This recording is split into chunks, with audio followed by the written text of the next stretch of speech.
Right. Now, the Prime Minister's always said that no deal is better than a bad deal.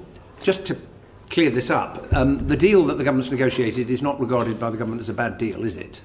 The government thinks it's a good negotiated is a very good deal. It's a good deal. In other words, so no deal is now worse than the government deal that's been negotiated. That is correct. The government is obviously much prefers to have its deal passed. Yes, absolutely. So the deal is what we want. The deal is what we want. And no deal would be worse than that. And no deal would be a suboptimal outcome. Suboptimal. All right. Okay. Now, your own assessment shows that it would do the greatest damage to the economy in terms of foregone growth of any of the potential outcomes. Can you just briefly explain to the committee why the government hasn't therefore ruled it out? Well, actually, when we all together triggered Article 50, a clock started, and the clock runs out on the 29th of March at 11 p.m. And if we do not leave with a deal, we leave without a deal. So the government is happy to contemplate the kind of damage to the economy, disruption for which a lot of preparation is being made? The government is preparing for a no deal. I mean, we obviously want to get the deal over the line. We'd like to persuade members of this committee that it is the best route forward, that it is the best deal for the country. It's the only deal that's on offer. But obviously, if there is no deal that's passed by this House, then we would leave the European Union without a deal, and so a reasonable government has to prepare for that eventuality. Would the 39 billion be paid to the EU in the event of leaving with no deal? Some of it would have to be, because there are legal obligations that we would have. We've had thousands of civil servants working in Europe over a long period of time, so there's lots of pension liability that resides there. But it would be nowhere near the billions of pounds that you quoted. So which are the bits that wouldn't be paid? Well, the multi-annual financial framework, which we wouldn't be participating in, I'd imagine we wouldn't have to pay those chunks. That 7-year budget programs that the European Commission runs. We signed up to the last one before the referendum even took place, was even mooted. It runs out at the end of 2020, so there's, you could arguably say we don't have to pay the year and a half, or the year and 3 quarters of that. So I think that the lawyers would have a good look at this and probably come up with the fact that we would have to pay the debts that we're legally obliged to pay, but no more. Thank you very much.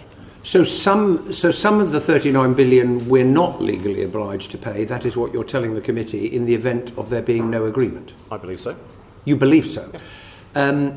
Has the work been done to divide them up? Because you say that lawyers would have to look at it, but that's quite an important statement you've just made. There's a huge amount of work that's been done on the deal and the financial settlement for the deal. Sure. Less has been done on the area that we're discussing at this point in time. Right, it'd be very helpful if you could speedily give the committee a note about what we would be obliged to pay and what we wouldn't, because that's very significant information that you've just given. Okay, thank you very much indeed. What is your current planning assumption about the extent to which traffic would be delayed at the Channel ports in the event of no deal? Well, the government has a whole host of assumptions for this, and we obviously have to take into account a whole host of different factors. There are currently, we have, I know this committee is very familiar with the 106 technical notices that the government produced over the summer, and would have noticed that the thread that runs throughout those technical notices was a thread of continuity for things coming into the country. So we do not expect to have any changes for goods coming into the country. We keep the same checks that we have now. Everyone is aware of what happened in Dover and Kent in 2015 when there were strikes, bad weather, and the traffic problems, chaos that caused at the time. And there's been a lot of concern in the papers and elsewhere about what would happen should our French counterparts, or the European Commission insist that our French counterparts do, firstly, our French counterparts take no measures at all and just keep the infrastructure that they have in place in Calais at this point, and impose the full third country checks on a non-member state. So we obviously work on a reasonable worst case assumption based around all those things, but we are very, very aware and keep constant surveillance on what is actually going on in France. So the French have just passed their no-deal legislation just before Christmas. In fact, on the 18th, France adopted its no-deal legislation in both chambers. But just before that, its European Affairs Minister, Nathalie Loiseau, said, "We stand ready for a no deal. The French government is now preparing the necessary decrees to protect the rights of citizens and maintain fluidity at the border in the event of a no deal." The laws I just mentioned do give powers to the French have appointed a no deal coordinator. He's got powers to and instructed to ensure that flow continues on the French side of the channel. This is obviously very important to us because our problems would occur if the French side in somehow got bunged up, for want of a better phrase.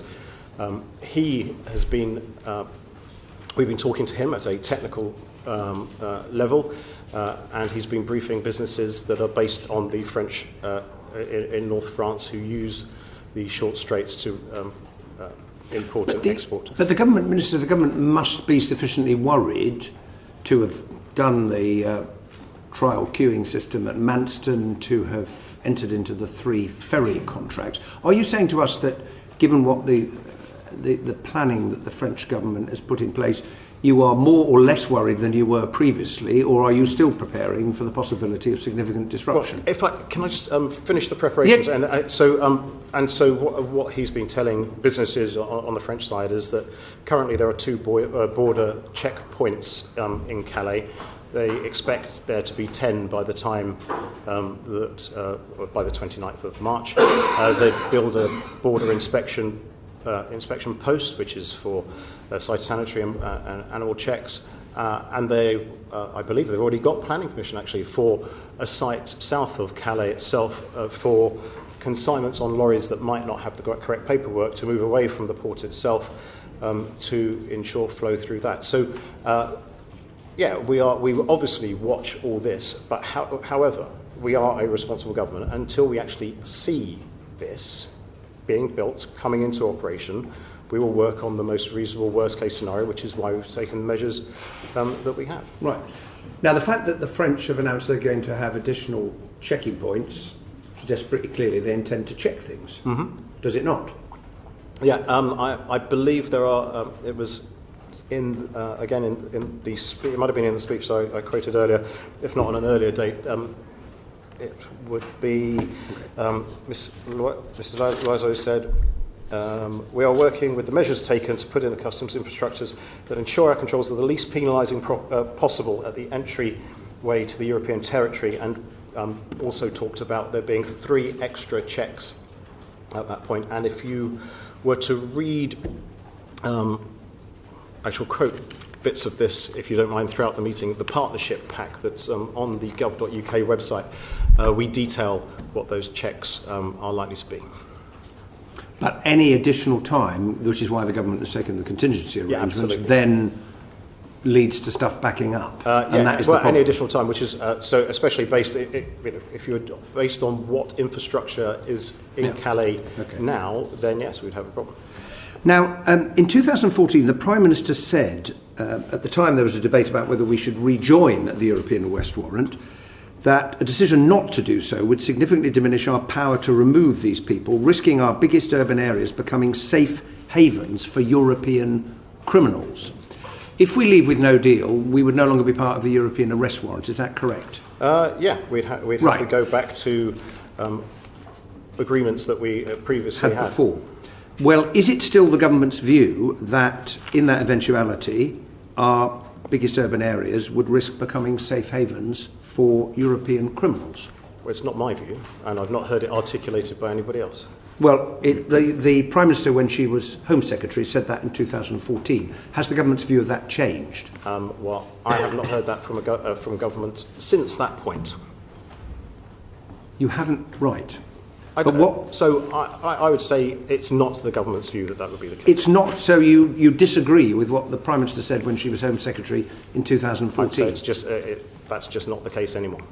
That is not the case anymore. So what has changed? Well, the fact that we are much further down the line of being prepared for leaving without a deal, and therefore working up the instruments and the things that we would need to maintain a decent cooperation on security with our European partners. So what would be the replacement mechanism for the European arrest warrant that would ensure that our biggest urban areas did not become safe havens for European criminals? Well, we would, as I said earlier, we'd revert to some of the...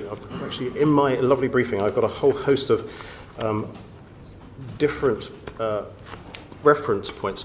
But essentially, we'd revert to agreements that we have, and we'd try to negotiate a new security arrangement on a bilateral basis with the European Union itself, and indeed with individual countries for...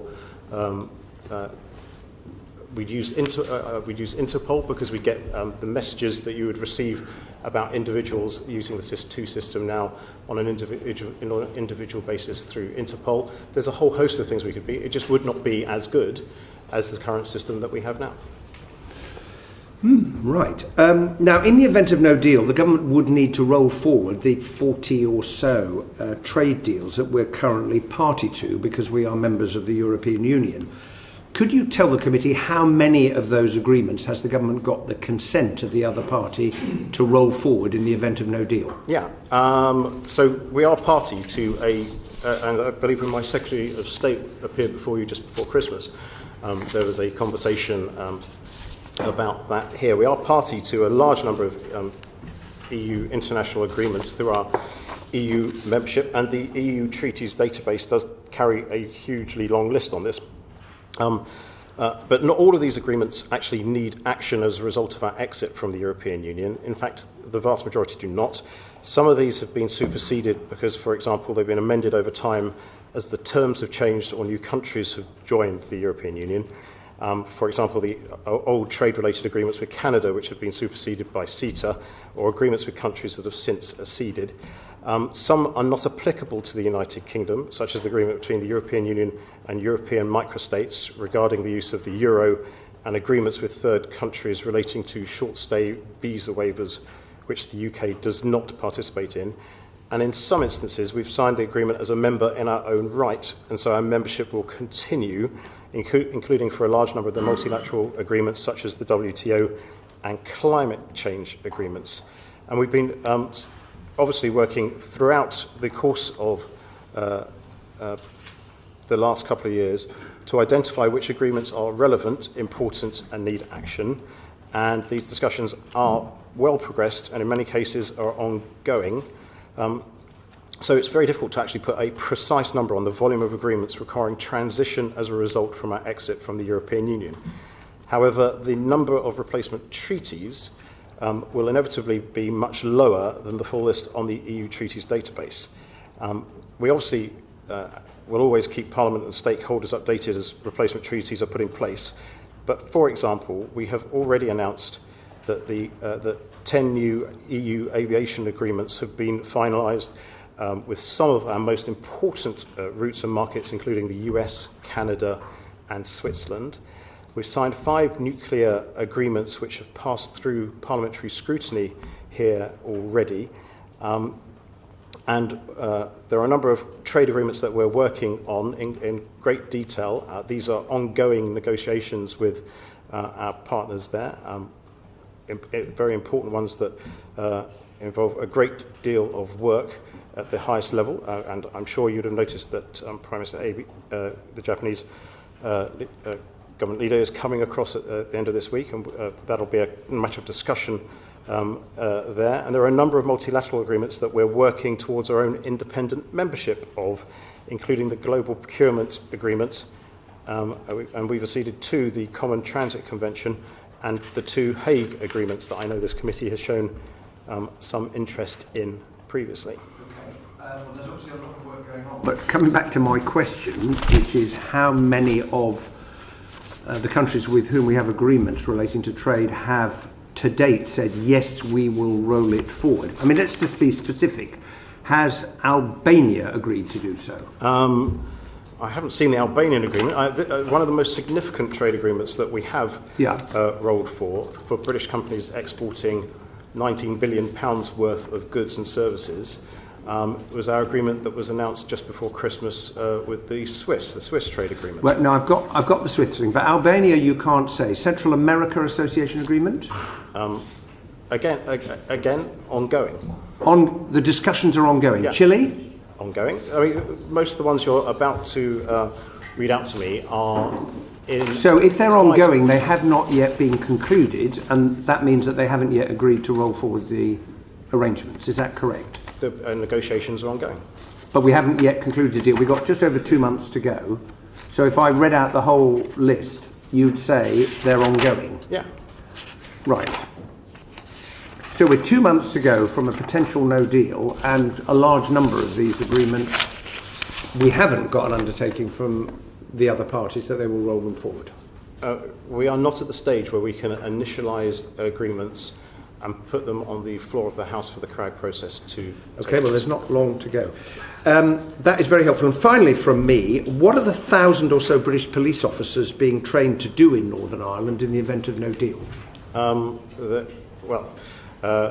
Police numbers in Northern Ireland, they're being trained to do police work in Northern Ireland. But what additional work is it expected they might have to do in the event of no deal? I don't think there's any work that's expected to do in the event of no deal. Well, why are there 1,000 British police officers, as it has been reported, being trained to support the police service of Northern Ireland in the event of no deal? I think a member of your committee might have commented on this in saying that, who represents a Northern Ireland constituency, in saying that there's often a rise in police numbers as you head towards marching season.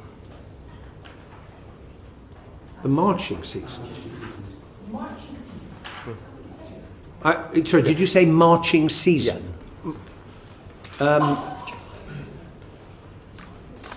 Well, the marching season has been last year, the year before that, and yeah, I know. It's in July, and I'm not aware that has been called upon previously. My understanding from the reports I've read was that this is specifically to provide assistance in the event of no deal. Can you confirm whether that is or is not the case? I don't believe that is the case. You don't believe that is the case? Okay. Right, Vera Hobhouse, thank you. First of all, what you said earlier, you conceded that a no deal is really not what the government would like to see because it's not good for the British economy in the short and long term. So a responsible government in which hand it is to absolutely make sure that no deal is happening, how can a responsible government not rule it out? That's my question. But preparing for something that is going to be bad is not the same as actually ruling it out if it is in your gift to actually rule it out. A responsible government prepares for every eventuality. No deal is certainly a possible eventuality. The government has it in its gift to rule out no deal. But it is something that could happen to this country based on the fact that we have activated Article 50, and it could happen on the 29th of March. It would be irresponsible not to prepare for it. The government could rule out no deal, and a responsible government could rule it out. It's in your gift. No, a responsible government has to prepare for every eventuality. I'm afraid I completely disagree with you. Can I come back to the Dover-Calais crossing? Because we met as a committee over a year ago now, and we met with a representative from the port of Calais. And we understood quite clearly that while on the Dover side we can have holding stations in Calais, they're not going to make preparations because, as they simply said, we have got a migrant crisis. So if they have anywhere where lorries can be stacked, they've got a huge issue with people trying to jump onto these lorries, so it's not going to happen. And he said quite clearly, basically in that case, the port of Calais would close. Have you had similar discussions with them, or has this now been resolved? So we've had plenty of discussions at a technical level with the various people in Calais. However, as I hope I made clear in my answers earlier, so we will prepare for the reasonable worst case scenario, which is why you saw the testing of traffic flows in Kent earlier this week, and why the government has taken out the ferry contracts that was the subject of an urgent question and yesterday in this place. But we are very well aware that the French are doing everything they can do to ensure that flow continues there. But worst case scenario in Calais is that the port of Calais is actually closing. Has the government considered that? Yeah, of course the government has considered that. So if the government has considered that, what would be the alternative to the port of Calais? Well, it would be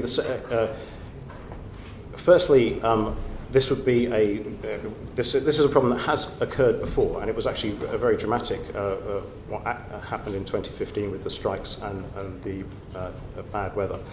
I think it was 20 days that the Port of Calais was essentially offline. As someone who pre-politics used to import fruit and vegetables and used that route a huge amount to do so, you have to make sure that you as a business have alternative routes to divert around. They do exist, but they are, again, I used the word suboptimal earlier, but they are suboptimal. The best thing about the short straits is that it's a very quick transition. Right. But the worst deal scenario for which you're planning is must be the closure of the port of Calais. What would be the alternative to the port of Calais? Firstly, I generally do not expect that to happen, and so that is not our reasonable worst case scenario. That's a kind of worst case scenario. But we have, as you have already seen, we have got some alternative extra ferry capacity that the government has purchased, and we have been talking to businesses and working with business sectors about how you can use other ports and other routes to market in the United Kingdom and out of the United Kingdom into mainland Europe and beyond. So which ones would they be, the alternatives to the port of Calais on the mainland of Europe? Have you talked to other countries, Holland, Belgium?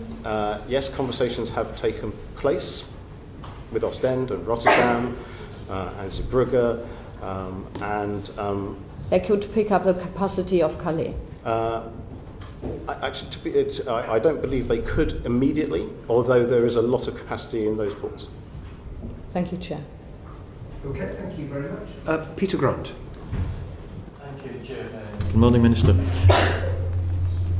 You referred to a member of this committee suggesting that 1,000 additional police officers for Northern Ireland might be related to the marching season. You don't seriously believe that, do you? You know perfectly well this is not to do with the marching season, is it? I do not know why the actual numbers of police are going into Northern Ireland, but I believe it's a regular occurrence that the numbers are inflated. But it is a fact, isn't it, that the additional funding from the Treasury that was included in the statement shortly before Christmas explicitly referred to the recruitment of additional police officers in Northern Ireland, with no equivalent additional officers needed in the rest of the United Kingdom, specifically to deal with no-deal contingency planning. That's what that Treasury statement was about, wasn't it? The Treasury statements, I think, included funding for 390, if I recall, extra police in Northern Ireland at the time. Right. Part of your remit is planning for contingency planning for no deal. That's correct, isn't it? I do not think the police numbers that you're talking about are related to contingency planning for no deal. But just in case I am incorrect, I will go away, I'll check, and I'll come back to this committee very quickly indeed. But I don't believe so, and certainly it's not been included on any of the briefings around contingencies that I've seen in my ministerial role. Okay, thank you. When I and some of my colleagues raised questions about freedom of movement at Brexit questions shortly before Christmas, your ministerial colleagues said that effectively the decision to end free movement is a UK decision, and that as long as Scotland is part of the United Kingdom, these decisions will always be taken on a UK basis. Is that still the government's position? Yes. Are there any major decisions of that kind where Scotland, in the government's view, should be allowed to take a different path further back to the United Kingdom? You'd have to identify what sort of decisions you'd be talking about. Obviously, I don't know what the sort of things you'd mean. Can I take you back to the document that was published by the Scottish Government quite early on in the Brexit process, Scotland's Place in Europe, which has been updated a number of times since then? Can you tell me what parts of either the withdrawal agreement or the political declaration are different as a result of those documents? As someone who did not draw up the withdrawal agreement nor the political declaration, I can't. The fact is that nothing has changed as a result of those submissions, has it? I honestly couldn't say that. Could I ask you perhaps to write to the committee once you find out what, if anything, in the withdrawal agreement is different as a result of representation? I'd be very surprised. Yeah, of course. Okay. Thank you. Can you explain why the government suddenly started to talk up the badness of no deal at exactly the same time as it became obvious that you were going to lose the vote if you'd taken it before the House before Christmas? I think you would find that there has been a minister in the Department for Exiting the European Union with responsibility for no deal from the very beginning, from when the department was set up. Obviously, when you're negotiating in hopefully very, very good faith with friends to get a new agreement, you want to talk about the agreement that you hope to strike. And I think there has been an ongoing debate within government and indeed outside about how much of planning for a deal not taking place you would openly talk about whilst trying to get the deal that you passionately want over the line. However, since I took up this role last summer, I mean, one of the first things I did was be introduced to an official who started work on planning for no deal in my department.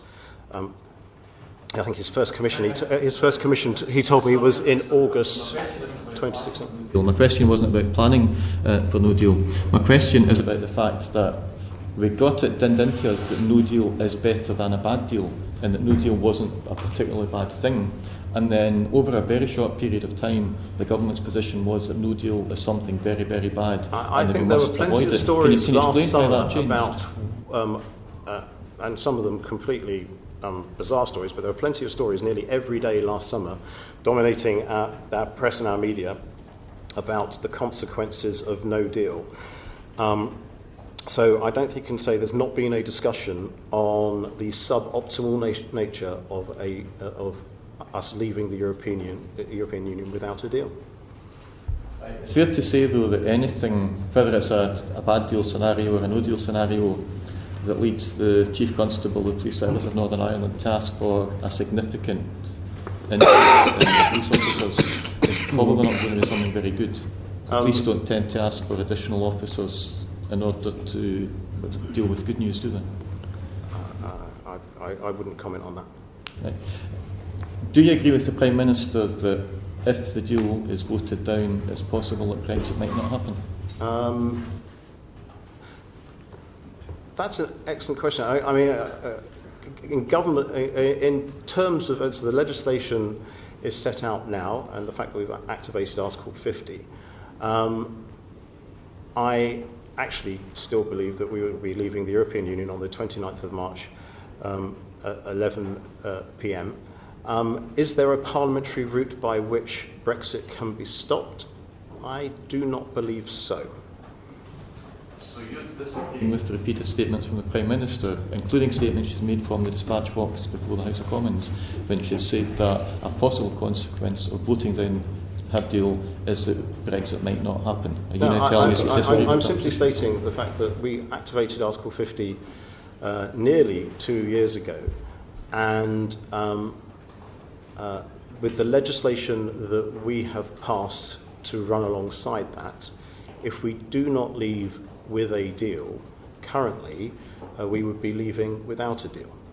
The government has it within its power, should it decide to do so, to ask Parliament for agreement to either unilaterally revoke Article 50 or to ask for an extension in order to avoid the damage of a no deal. I'm not asking you whether the government intends to do that or whether you think it would be a good idea, but it is the case, isn't it, that the government could ask Parliament for that approval? It's not government policy to do that. No. Minister, I'm not asking what government policy is, because part of our job is to scrutinise government policy and to maybe suggest places where the government have got it wrong. It is a fact, isn't it, that if Parliament refuses to endorse the deal the Prime Minister has just now, that one option available to the government, rather than throws into no deal, one option available is to ask Parliament to put the brakes on either temporarily or in the longer term, should the government decide that. So the government at that point effectively can choose, do we plunge out with no deal or do we slow down the process to look for a better deal? The government has that opportunity. It's quite simply not government policy to revoke Article 50. We saw what happened in the court case, understood the ramifications, but it is not the government policy. What you're in fact saying, Minister, I know that you're very reluctant to tell me to disagree with my statement. I'll give you a further chance to contradict if I'm wrong here.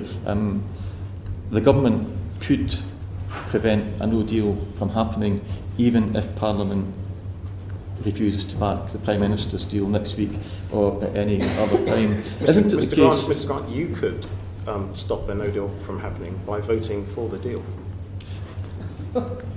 I could, yes. You could. Yeah. Are you likely to contemplate that? No. Can I say, Minister, I'm quite happy at some point to be there answering the questions. I think my position and my national parliament's position and indeed my nation's position is perfectly clear on this. I'm asking you to confirm that, notwithstanding any decision that Parliament might take to try to initiate proceedings to slow the process down, the government has that opportunity, so that in the event that the deal is voted down either next week or at any other time in the future, it is not the case that the only course of action open then is no deal. There is another course of action open. Why are the government so determined to tell us that it is a state choice between this deal and no deal, when patently, obviously, that is not true? Because a large number of the people sat around this committee room were elected on manifestos that were delivering on a referendum result where 17.4 million people voted to leave the European Union, and not doing so would be going against the wishes of the British people. How many people around this table were elected manifestos that said we would leave the European Union without a deal? Well, if 80% of us were elected on manifestos to take us out of the single market and customs union, I would suggest that 20% would be the answer. Well, 20% voted for no deal. No. Isn't it a fact that there's nobody currently in the House of Commons who was elected on a manifesto? So I might have misheard. Could you repeat your previous question? You referred to the number of MPs who were elected in manifestos that said they would carry out the result of the referendum. Yeah. Isn't it a fact that none of those manifestos in which anybody was elected to the House of Commons said they wanted to leave without a deal? Nobody elected MPs that said they wanted to leave without a deal. Yeah, I don't believe there are many caveats in manifestos at all. So you're suggesting that people who voted for Conservative MP, because I would assume you're familiar with your own manifesto, that people read the Conservative manifesto and it was reasonable for them to think this could take us out without a deal with all the damaging or suboptimal. I think when you're standing on a manifesto whose theme is to respect the result of the 2016 European Union referendum on our membership of the European Union, and the result of that referendum was to leave the European Union, you would expect that party and any other party that stood on a similar manifesto to deliver on that commitment. Which of the Vote Leave campaigns during the referendum said they were campaigning to leave without a deal? Well, they all campaigned to leave the European Union. No. Yeah, they all campaigned on the basis that there would be a good deal at the end of it. That is case. I have to say, I'm not sure. One, this is relevant to us leaving without a deal, because there is a deal on the table which I generally wish people would take another look at, because the one certain way of avoiding leaving without a deal is to leave with a deal, which we have on the table. It's a perfectly good deal that's been negotiated over a long period of time. But I am quite confident that when the British people voted to leave the European Union, they voted to leave the European Union, and that they weren't. There were not many debates at the time about what sort of method of leaving. They just wanted to leave. Just final question, yeah, because we need to move on. Such a good deal.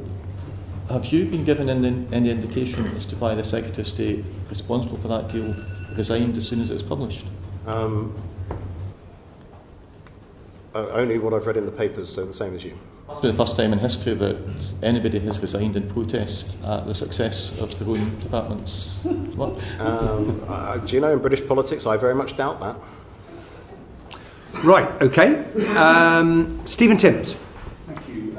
Can I ask some questions about the position of UK citizens currently living elsewhere in the EU in the event of exiting without a deal?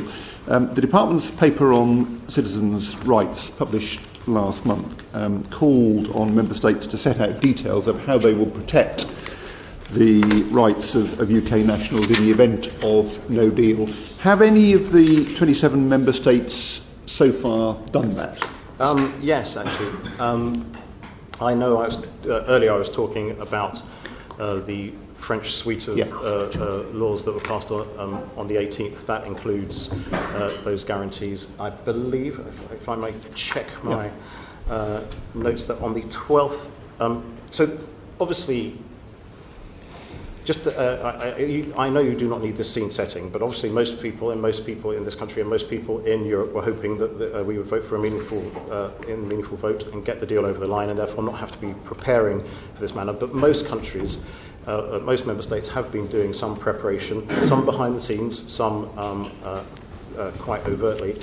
From when the meaningful vote was delayed, there's been a lot of action, and it's become much more visible.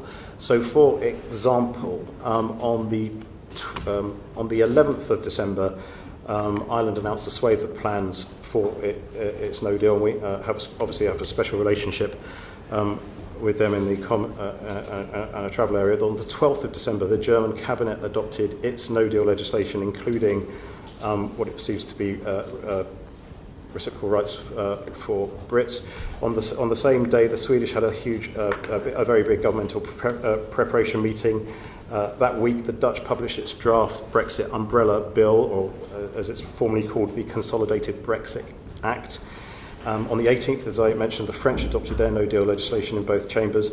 On the 19th, the European Commission published their communication on preparedness, which detailed what they would expect member states to do. So even in that last week before Christmas, when, as you would understand, none of those countries want to be preparing for no deal. They'd much rather get the deal over the line. There was a huge amount of movement. So that sounds like six or seven have said what the position is. Well, the overarching one is the European Commission piece, which was published on the 19th, which I can happily share, and I've actually got in my papers I could read out. But they talked about the rights that UK citizens could expect in the European Union going forward. So takes the specific question of continued access to the health service locally. Clearly, there will be UK citizens living elsewhere in the EU who will need to continue using the health services in those countries after Brexit.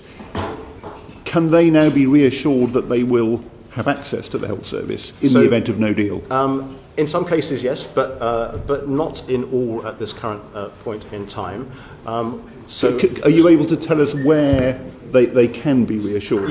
Which countries? If I may be so bold as to do a tiny advert for the new portal on the gov.uk website, which if you're as you come into the website, you get 4 options. If you're a business or if you're an individual, if you're a UK national living in the EU is one of those options. You then get a couple of click-down menus as to which country you're in, and it then goes to the sort of information that you're talking about, you've been questioning me about, where we are currently on right. If you went there later today, on what has been assured so far, and as we get more information and as we come to different agreements with different member states, that will be populated on a daily basis. For UK citizens living in France at the moment, can they be confident they will continue to be able to access the local health service if we leave the EU? Yeah, I do believe that was mentioned in the no deal legislation, yes. It was mentioned. I do believe it's part of that. Again, I haven't read every single word of the French legislation, but I believe that is the case, and if I may, I will write back. Well, actually, I will check on the website and come back to you. Okay, thank you. Spain? Is anything yet from Spain? No, those discussions are continuing. So at the moment, the position in Spain is not clear. That's correct. Can I just ask about another? Access to the health service is obviously very important. Another area is around receipt of pensions. So those UK citizens who are receiving part of their income from state pensions elsewhere in the EU because they've worked in those countries in the past, are there any potential difficulties in continuing to receive those pensions? Not in continuing to receive them, no. You're happy that will be fine. Can I now ask that the government's paper in December accepted that some people will feel they need to come back to the UK in the event of a no-deal Brexit. If they do come back, and if they are job seekers looking for work, would they have to satisfy the habitual residence test in order to qualify for benefit in the UK?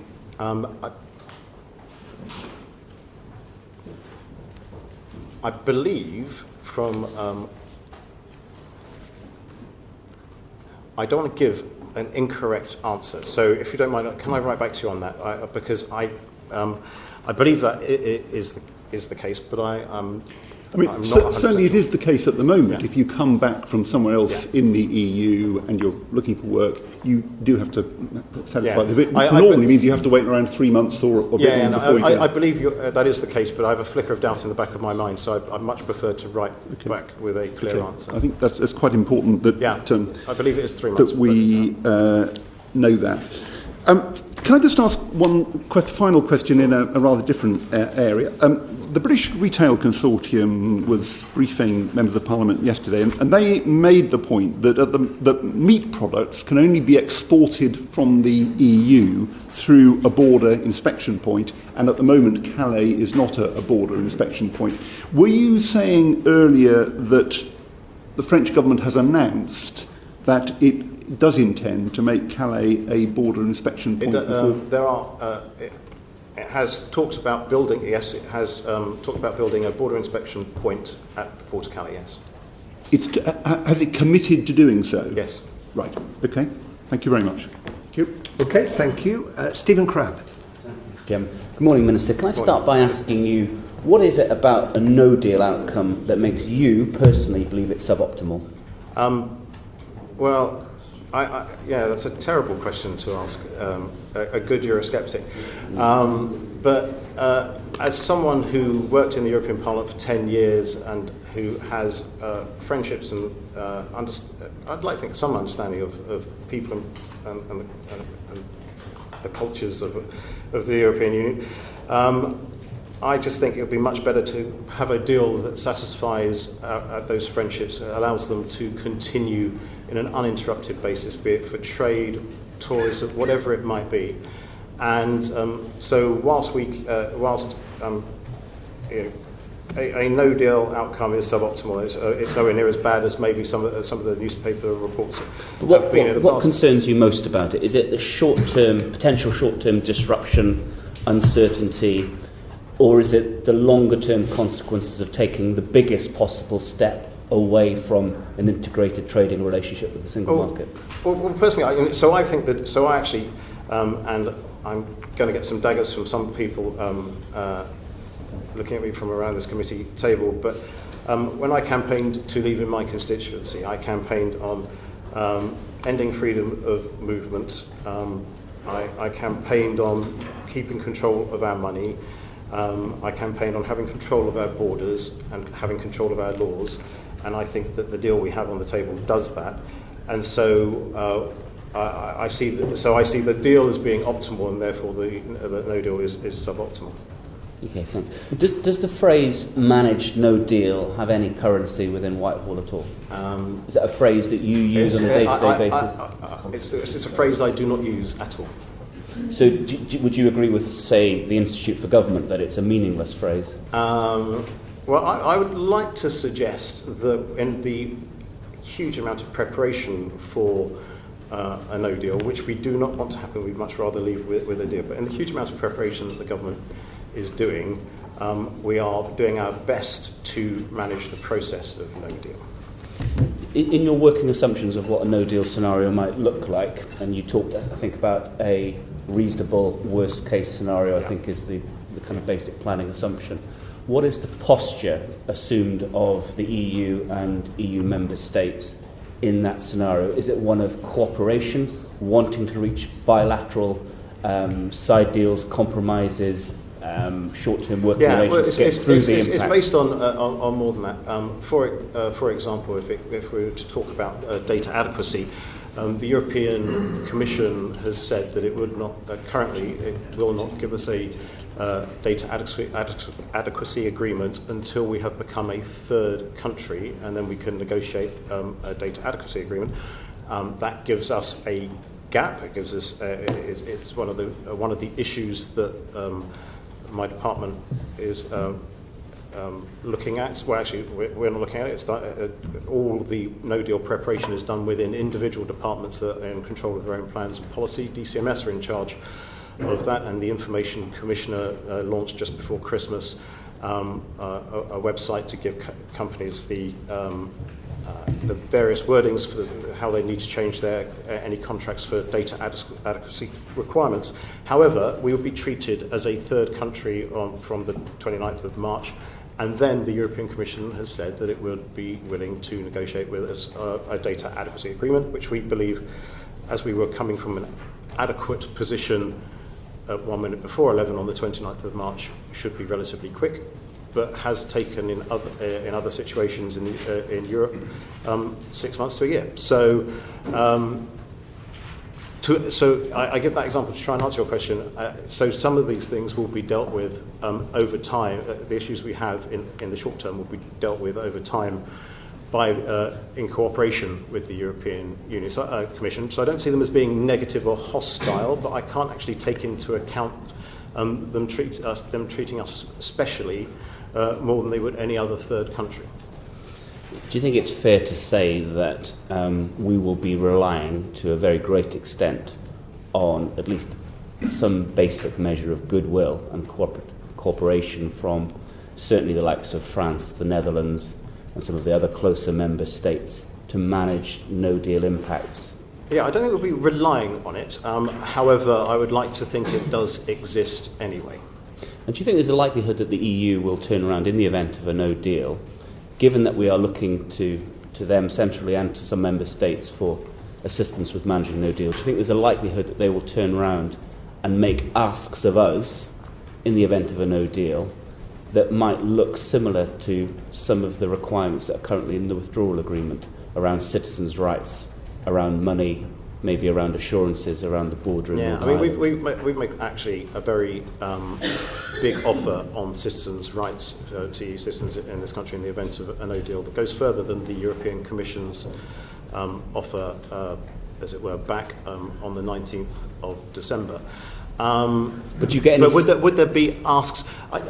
I honestly don't know the answer to that question, because I do think there would be a residual understanding and goodwill, but I'm not convinced, and I wouldn't like to rely on it at all, in any of the plans that we would make as a government. However, we are, where sometimes in this debate we forget that we will have on the 30th of March exactly the same standards on many of the items we will be negotiating to have some sort of parity or agreement with our European Union partners, as we did on the 29th of March. So where lots of the agreements that have taken place in the European Union with third countries take some time because of the level of standards, we simply will not have that issue, but it still will require negotiation in some areas.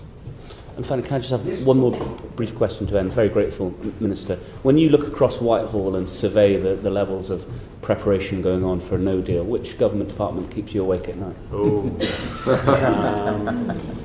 I would never say the Treasury. None of them keep me awake at night because there is a huge amount of work that's been going on across Whitehall for 2 years on this, and if I may be so bold, I can only say I've been unbelievably impressed by the civil servants I've come across who are dealing with this, both in my department and the others who are dealing with it, because there are some quite complicated problems and issues that I don't know if you can recall, Mr. Crabb, the balance of competences review that was done by the previous coalition government, where a review that was commissioned to look at where European Union and the UK were entwined to a certain point, so I guess to satisfy whether it could easily be unentwined. I think that fairly well massively underestimated how entwined UK government and European institutions and law is, and so the amount of work that our civil servants are putting in to get to the point where we could leave with a deal and it be very good for us, and where we could get to a point where we could leave without a deal, and whilst it being suboptimal, we would do well enough. This is super impressive. Thank you. Okay, thank you very much. Jonathan Ginolfi. Thank you, Chairman. One vital aspect of our Brexit preparations, whether or not we have a deal, will be dealing with the secondary legislation that needs to go through the House. In December, we had Professor Barnard come to the committee, and he said that there are about 700 pieces of secondary legislation that will need to be adopted. Could you please say whether you agree with that figure? How many statutory instruments can Parliament expect over the coming weeks before Brexit, and when are they expected to be laid? Yeah, I certainly can. There is, I guess I should start by thanking both the members of the committee and other parliamentarians for the amount of work they've already done on this, because I think most people in this committee, and certainly everybody we know, has been sat in, examining and scrutinising secondary legislation for a no deal. We asked a couple of months before Christmas for departments to distill what statutory instruments were essential to have in place and finalise policy content and combine measures where appropriate, and in the hope that the final number of statutory instruments that we require would decrease. And thanks to the innovation of the sifting committee, the process for there's been a very good, almost like triage process that the sifting committee has done, making sure that the appropriate SIs are positive or negative. And we now anticipate the number of statutory instruments required before exit day to be below 600. But as my Secretary of State in front of this committee and on the floor of the House has said, it's not possible to give a definitive number. To date, we've laid over 300, I think it was 304 as of Monday, of these SIs, more than half the number we anticipate we need. And we'll continue to progress the secondary legislation programme, as a responsible government would, to ensure a functioning statute book on exit day. So they are the numbers as we sit here. Okay, but there is a timing issue here. I mean, your estimate for the number of SIs to be laid in October and November suggests that there should have been laid between 200 and 300. And you refer to the sifting committee. Well, in a letter to the sifting committee, you wrote that as of November, 138 SIs have been laid only. Have you matched your estimate in any month? Have we? Well, we've so because of the prioritisation initiative that we took. So essentially, we kicked the tires on every SI to make sure that they're imperative, and all the important SIs will be through at least committee scrutiny in very, very good time. And so that which is why you've seen such a peak. So since that letter was written, as I say, we're now at the point where we've got 304 that have been in through committee. So I'm not exactly sure how many sitting days we still have before Brexit, probably under 40. How will Parliament be able to effectively scrutinise the remainder of those in that time? It will be able to effectively scrutinise. I'm extremely confident that they'll be scrutinised in the proper way and in the appropriate time. So yeah, I'm confident we'll have a functioning statute book. Thank you. Thank you, Chairman. Okay, thank you very much. John Whittingdale. Thank you, Chairman. Just to follow on slightly from my colleague Jonathan Ginogly's question, can we therefore take it that as you are confident that time is available to scrutinise all the necessary secondary legislation, dark rumours about the February recess being cancelled are unjustified?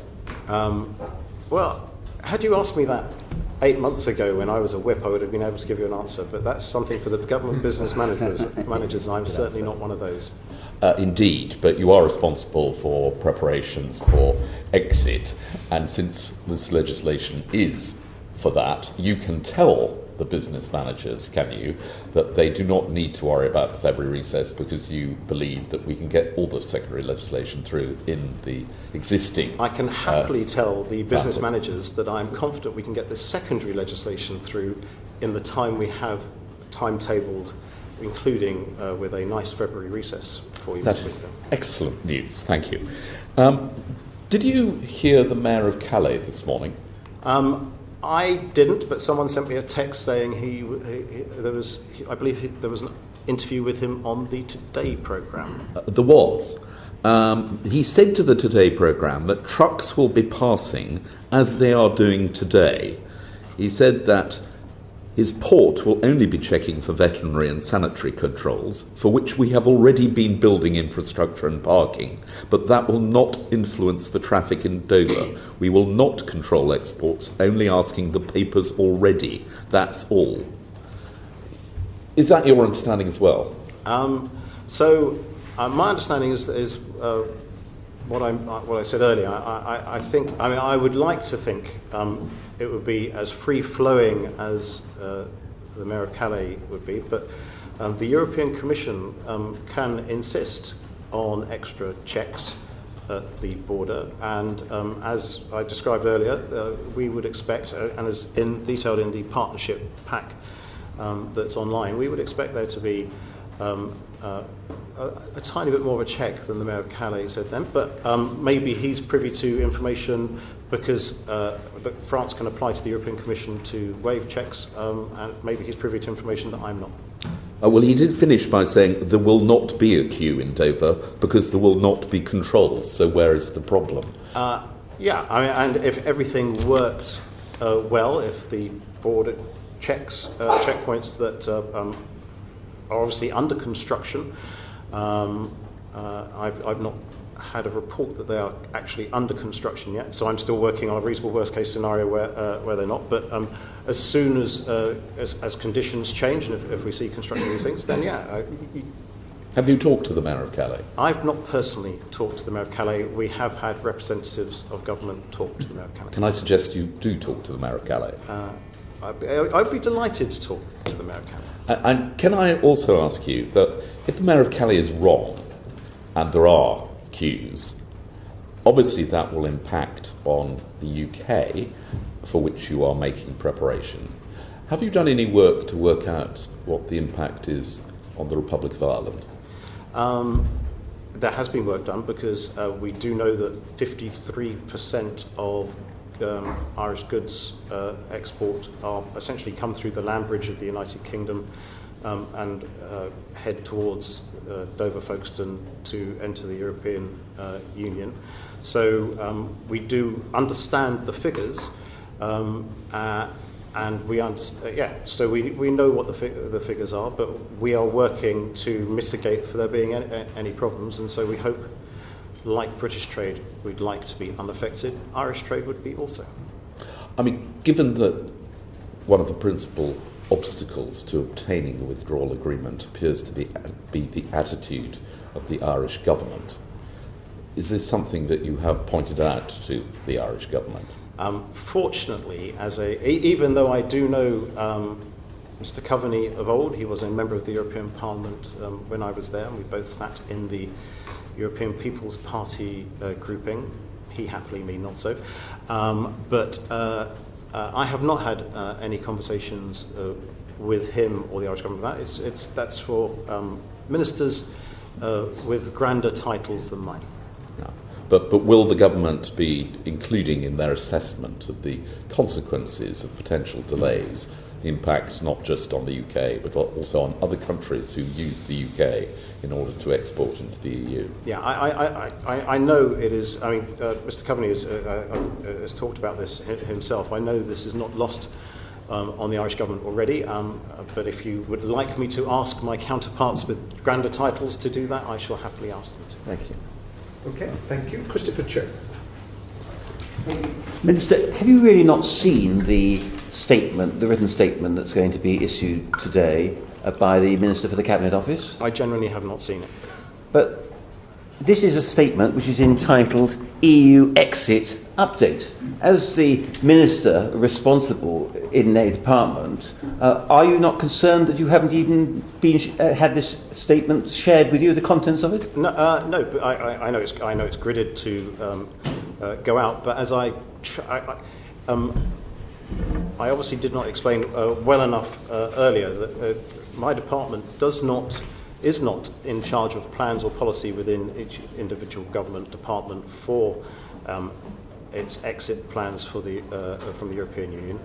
We coordinate, and where there are issues, we bring different government departments, ministers and officials together to overcome issues and try to make sure that this is as seamless as possible. So this is, whilst I know it is gridded to go, I've not seen it.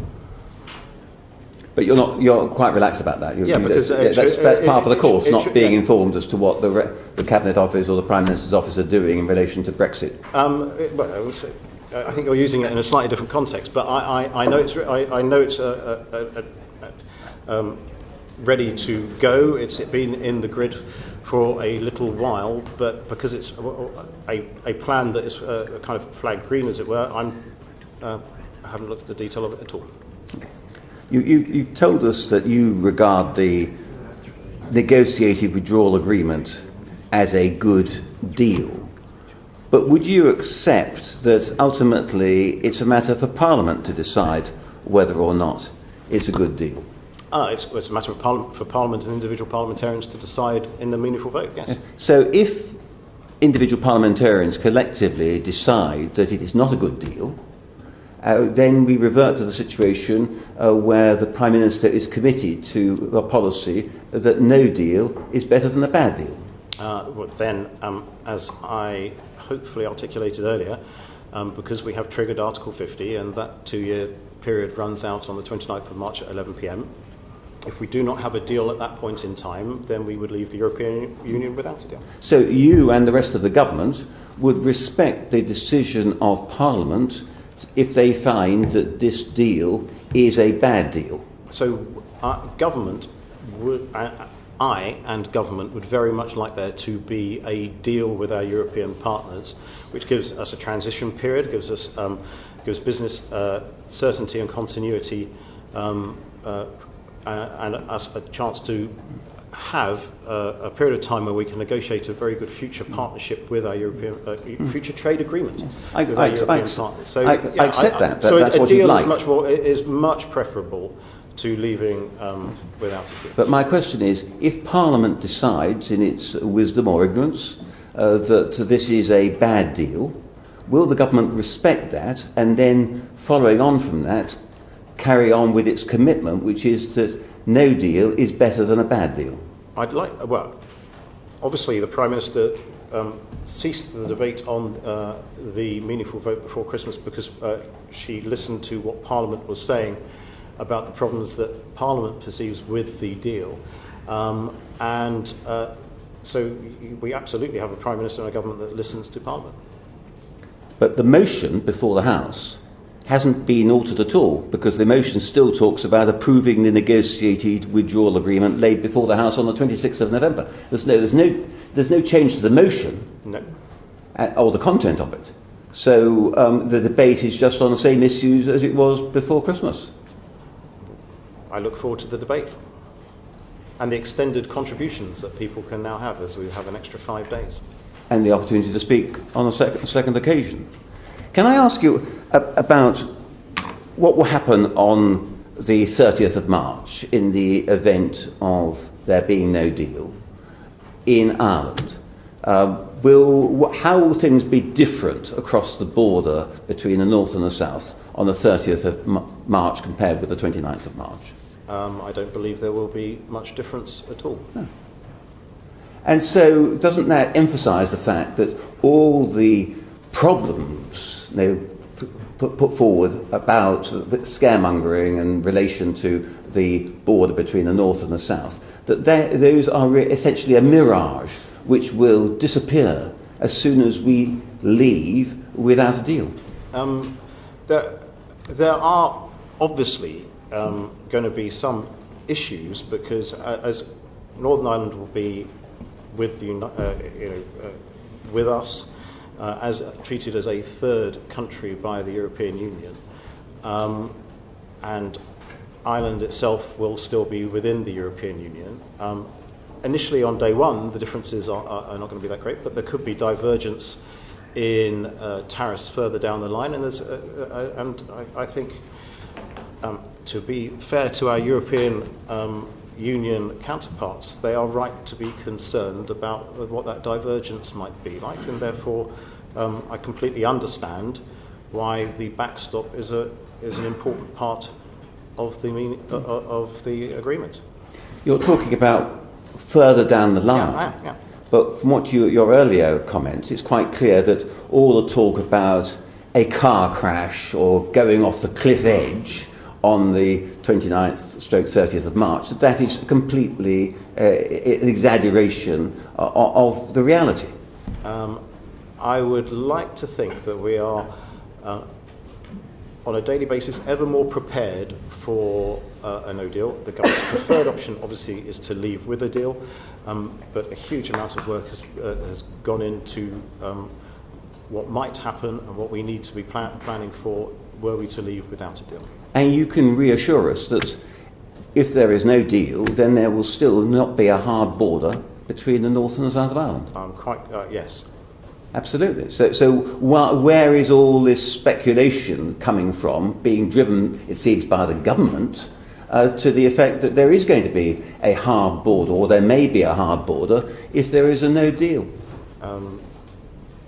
I don't know. It's a very interesting debate, but as I said, I can see why the backstop is a very important part of the withdrawal agreement, and I really do not think it relates to day one, because if you have the withdrawal agreement, that means you've voted for the deal, that means you've gone through the transition period, it means you've reached an agreement on your future partnership, which means you have an arrangement where you absolutely won't need a hard border, because you have an arrangement based on the goods that would flow across that border on tariffs and all sorts of things.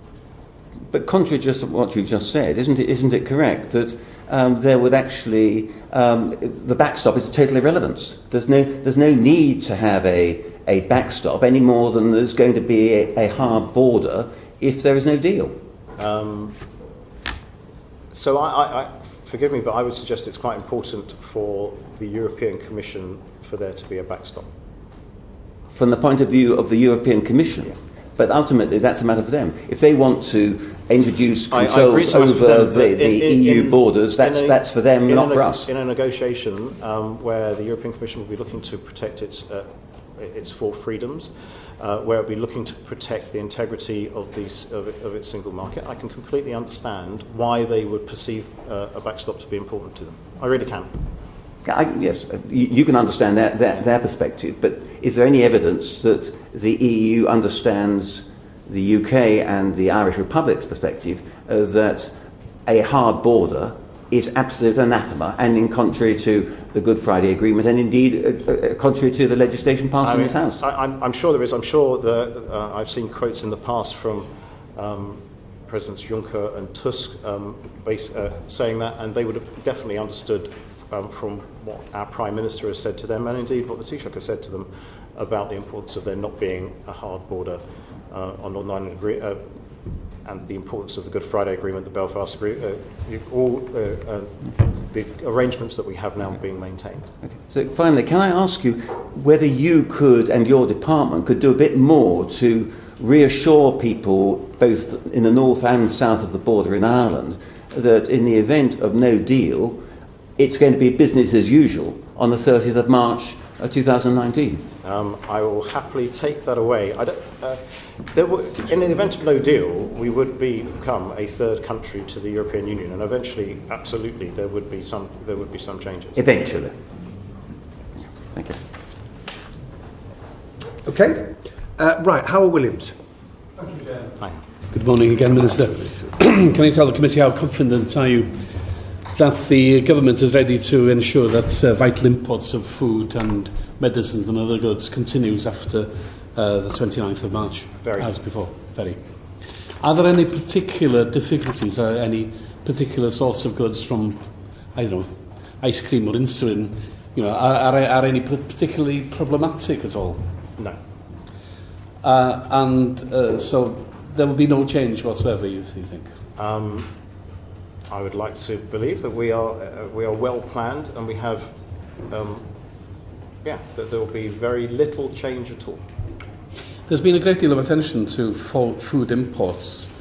How much attention are you giving to food exports? And I'm thinking specifically of agricultural goods such as Welsh lamb and beef, which overwhelmingly go to the European Union and which potentially might face tariffs up to, from 40% upwards, actually. Yeah, we're giving a huge amount of attention to that. I believe the Secretary of State for DEFRA has articulated his concerns and views on what might come when it comes to tariffs on those products. We are well aware of the tariffs that there would be, and we would definitely be looking at, and we are looking at, ways of trying to ensure any problems are overcome. Could you expand a little bit on that? What sorts of ways do you intend to take? Well, I really can't, because this is as I mentioned earlier, these plans and policies are owned within departments, and I know there's a huge amount of work that's going on within DEFRA. But for me, and no deal planning, and that includes the tariff work that you talked about. For me, in no deal planning, it's the importance of there's a database that we use for produce, etc., coming into the country from third countries called Traces, which is a database that's a European-held database, and therefore we have needed to set up our own database for import notifications. So we've set up an import notification system held within DEFRA, and my department's much been engaged on making sure that is ready to go by ensuring that the Food Standards Agency, the Department of Health, DEFRA, whatever, all concerned, are ready to ensure that there's food coming in and leaving the country is of appropriate quality.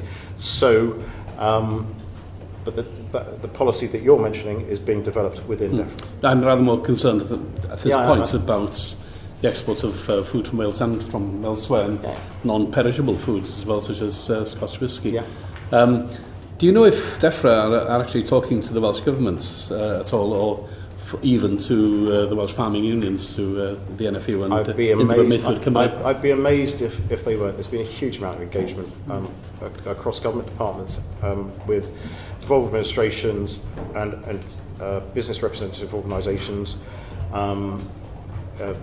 both in Wales, Scotland, Northern Ireland, and across the whole country. Are you yourself aware of the delay and confusion around the Welsh Government's agricultural support policy, and if you are, do you think that influences at all the prospects for a continuation of the exports of Welsh food? I'm afraid I'm not. Can I suggest that you have a look? I will talk to my colleagues in the Welsh office. Enlightening and highly entertaining as well for opposition parties. Can I turn now to the ferry question, and specifically on Seaborne?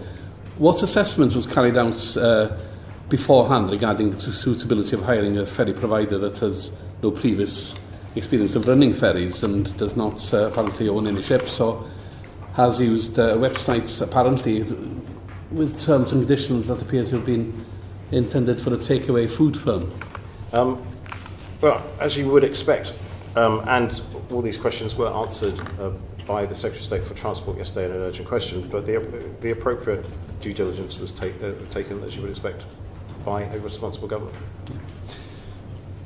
Was this particular contract, was it a one-off response to the urgent need to have extra ferry provision, or are you establishing a new way of laying contracts which would not require the sort of usual conditions of competitive tendering? It was one of 3 contracts that were announced. I think the other 2 were the FDS and Brittany ferries, to ensure, in a reasonable worst-case scenario, that we have extra coverage for the short strait. So, I'm quite convinced everything was done correctly. And this was the Seaborne is the only British company of the 3. Seaborne is the only. I missed the. Seaborne is the only British company of the 3 companies which were successful. Was there any motivation at all following the debacle over the passport printing contract that there should at least be one company from Britain providing ferry services? I know nothing about that part of the tender process. Right. So, how are you going to ensure that due diligence is not being compromised in the interest of contracting services in time? I feel that there was a pressure of time here with the 29th of March approaching. I don't feel that, and I think the Secretary of State for Transport detailed, in great detail actually, the process, the people, the companies involved, and what due diligence the government did in coming to the agreement with these 3 contracts, and remembering that nothing will be paid until service is delivered. Can I just ask you one other point? It's a domestic point for Wales. Have you made any assessments of the need for extra ferry services between Wales and Ireland? And have you made any assessments of the impact of the establishment of direct routes from Ireland to other parts of France and Belgium? Does that figure in your thinking? Well, I had the privilege of visiting Holyhead as a minister. Can't actually remember when. I think it was September, but at some point over the summer or just after, and had spent the day looking around the port, seeing what goes on there, and talking to the 2 ferry operators based there about the level of trade they have, the length of time of crossings, and what challenges that they would have, both in a deal and in a no deal. So I'm fully aware of that. We are very confident actually that all the plans we need for Holyhead are in place. And I understand the point you're making, because the European Commission and the Irish government have been talking, or the Irish government, I believe, has asked the European Commission to look at whether there could be other routes to the single market from Ireland for product. But the reason there is so much that comes to Holyhead, then flows down through to Dover and goes across into the single market, is because it is cheap, effective, and works really well for those businesses. And if flow is maintained, there is no reason for that to change whatsoever. Our goal, the French government's goal, is to maintain flow. Okay, thank you very much indeed. Joanna Cherry. Thank you, Chair. Good morning, Minister. You said earlier, in response to a question from one of my colleagues, that from the very beginning there was a member of your department in charge of no-deal planning, and that was from when the department was set up. Is that correct? Yeah. And you also referred to there having been plenty of stories last summer about the consequences of no deal. Yes. I've got a copy of the contract notice here between the Department for Transport and Seaborne Freight. Now, you'll be aware, because you're obviously aware of what was discussed in the Commons yesterday, that this wasn't awarded by a competitive tender process. It was awarded under the negotiated procurement procedure without prior publication, as allowed for under Regulation 32 of the Public Contracts Regulations. And I'm reading there from the Department of Transport's statement. And you'll also be aware, if you're in charge of contingency planning, that Regulation 32 allows the government to avoid competitive tendering in cases of extreme urgency brought about by events unforeseeable to the contracting authority, i.e. the government. So this contract, which is dated the 28th of December last year, just a couple of weeks ago, was awarded without a competitive tender basis for reasons of extreme urgency brought about by unforeseeable events. Yet, your evidence says that there has been somebody from the very beginning in your department, i.e. 2 years ago, planning for no deal. So can you explain why the government have thought it appropriate, as a matter of law, to proceed under Regulation 32 for reasons of urgency, extreme urgency, and unforeseeable events, when the government has had somebody in place planning for no deal for 2 years? A range of operators were invited to tender, including new entrants into the market and long-standing providers. Seaborne is one of the companies that we've awarded contracts to. Due diligence was conducted, and everything, I believe, was in order. I'll ask the question again. Can you explain why the government proceeded under Regulation 32 for reasons of extreme urgency and unforeseeable events when you've been planning for no deal for 2 years? It's a very simple question, Minister. Can you answer it? Yeah, a range of operators were invited to tender, and the correct due diligence was done to fulfil the plans that we require. Was no deal an unforeseeable event? Having spent so much time, energy and effort on trying to get a deal, I'd like to think that we would, and everybody in government, our sole focus has been to try and get the deal over, not sole focus, but the priority focus has been trying to get the deal over the line. I would suggest that actually that we did everything correctly. What was the unforeseeable event that justified the government proceeding under Regulation 32 of the Public Contracts Regulations? The tenders were awarded correctly. What was the unforeseeable event that justified the government proceeding under Regulation 32 of the Public Contracts Regulations? The tenders were awarded correctly. I'll give you a third chance. I'll answer the same. So you don't know what the unforeseeable event was. You can't tell the committee. The tenders were awarded correctly. Who could tell us what the unforeseeable events were that justified proceeding under Regulation 32? I'm not sure if anybody asked the Secretary of State for Transport that yesterday in the urgent question. That's right. There you go.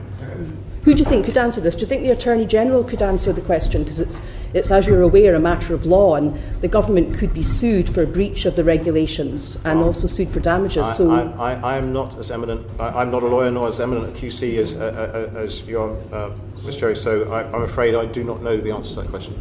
So maybe I'd be better to ask the government's legal advisor what legal advice was given, and maybe he can tell us what the unforeseeable event was. As a parliamentarian, you're free to ask any government minister. Thank you. Okay, Jacob Rees-Mogg. Chairman, and good morning, Minister. Thank you for coming in, your comprehensive answers. The Federation of Small Businesses is very concerned that small businesses haven't been paying proper attention to your notices, saying that 86% haven't done anything. Though as 87% of our economy is not trading with the EU, it seems that 1% of businesses have probably done something they didn't need to do. But, of course, leading on from that, and on the no-deal preparation notices, do you think it's an opportunity to remove burdens on business rather than uprate them to the level of those we have when we deal with countries outside the European Union? Thinking particularly of the export regulations, where the government's no-deal notice requires businesses to comply in the way that they now have to if trading with, for example, the United States. Wouldn't it be simpler actually to deregulate and put businesses dealing with the United States from UK government purposes on the same basis as those exporting to the European Union? I understand the point you're making, but the policy decision was made to go down this particular route, and that's what we've done.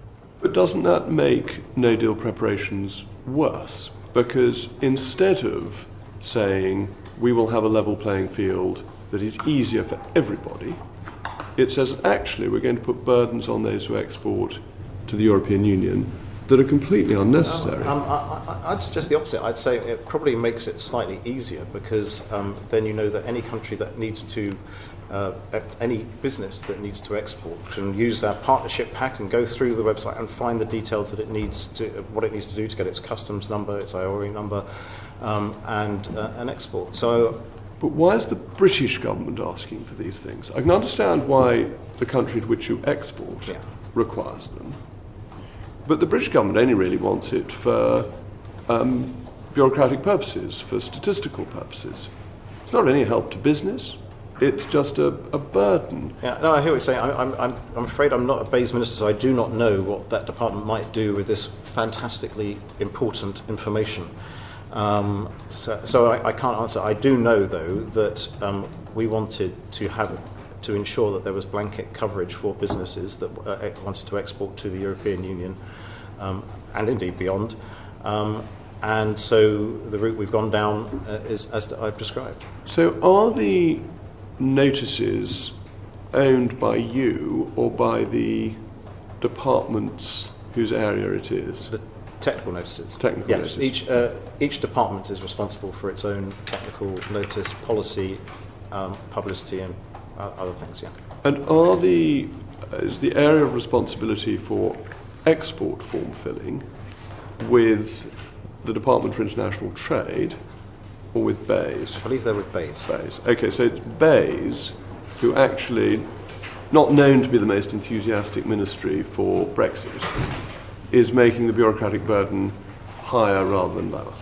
And that's a policy decision.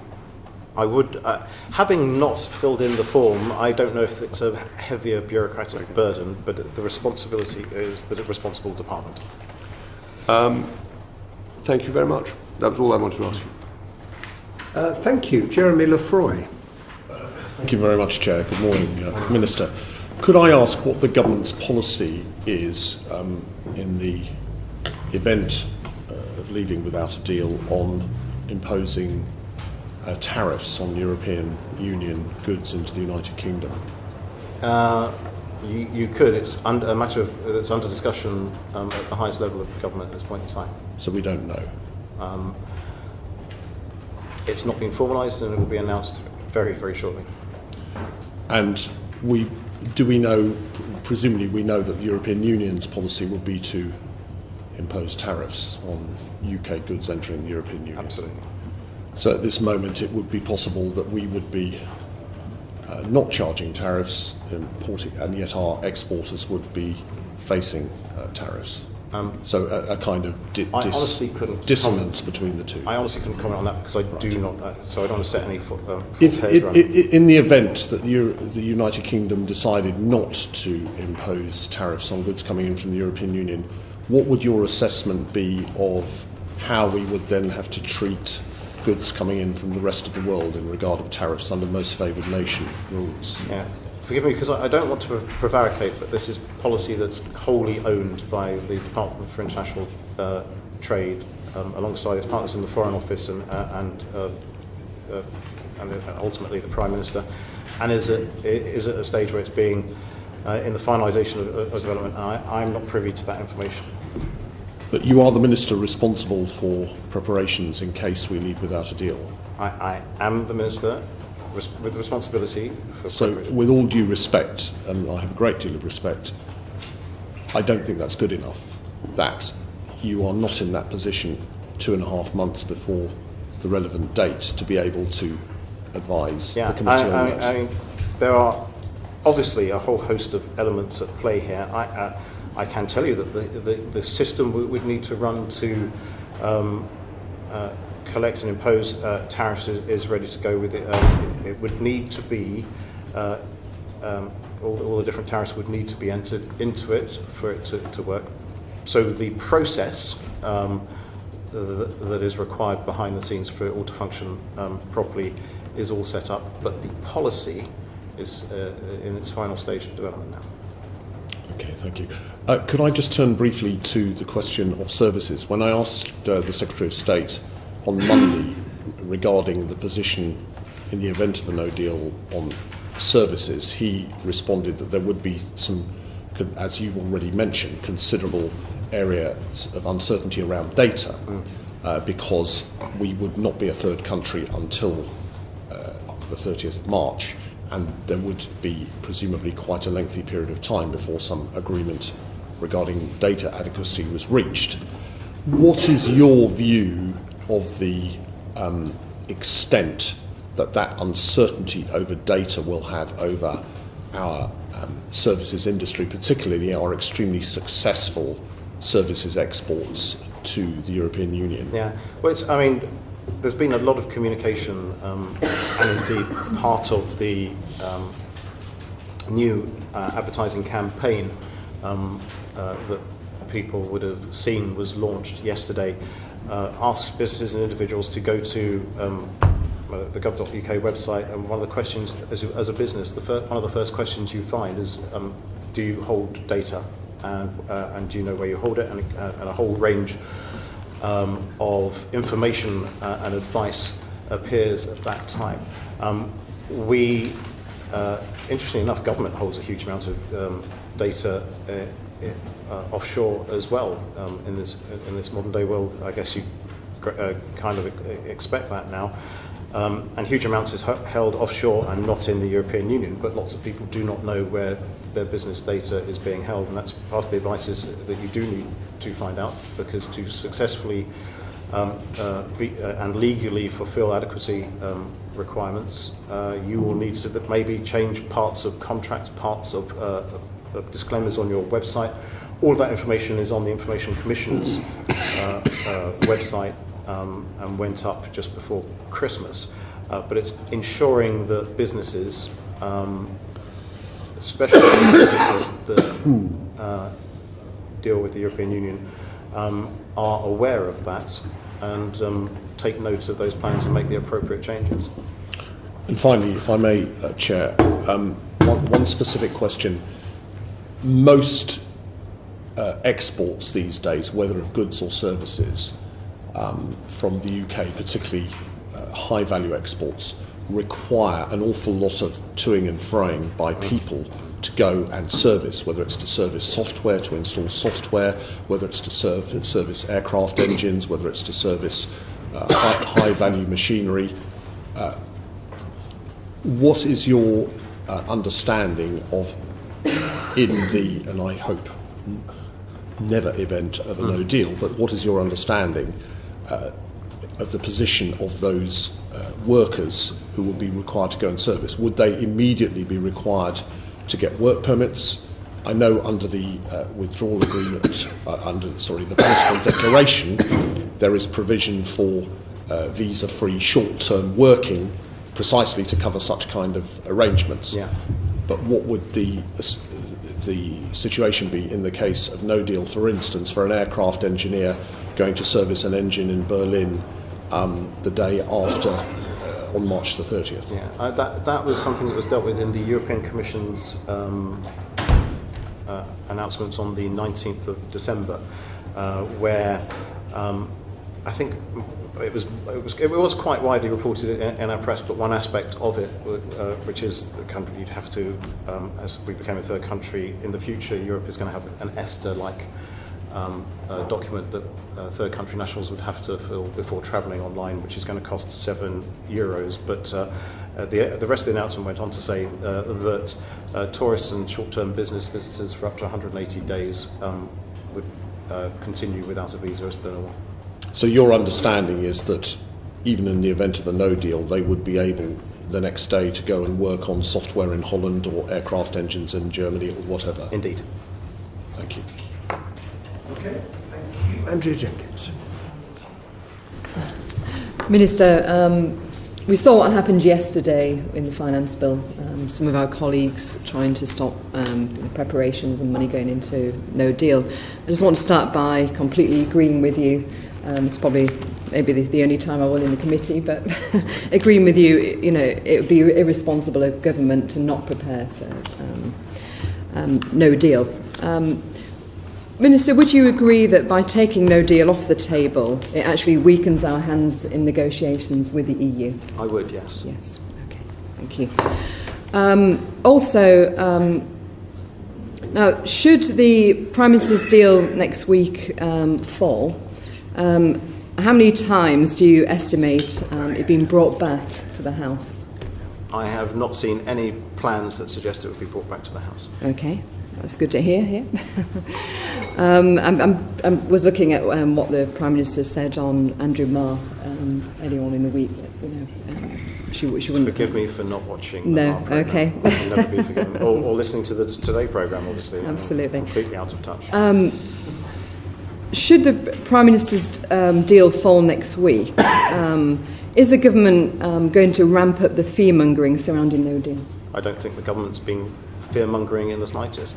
There are some consequences for us leaving without a deal that we have to prepare for, and I'd like to think that, where given the opportunity, I've articulated them in a calm and relatively precise manner without scaring too many horses, but giving a level of understanding of the amount of work that has had to go in to prepare for a no deal. I agree with you, Minister, that you yourself, because I know as a Brexiteer that you probably haven't gone down that route, but I'm probably talking about the Treasury actually.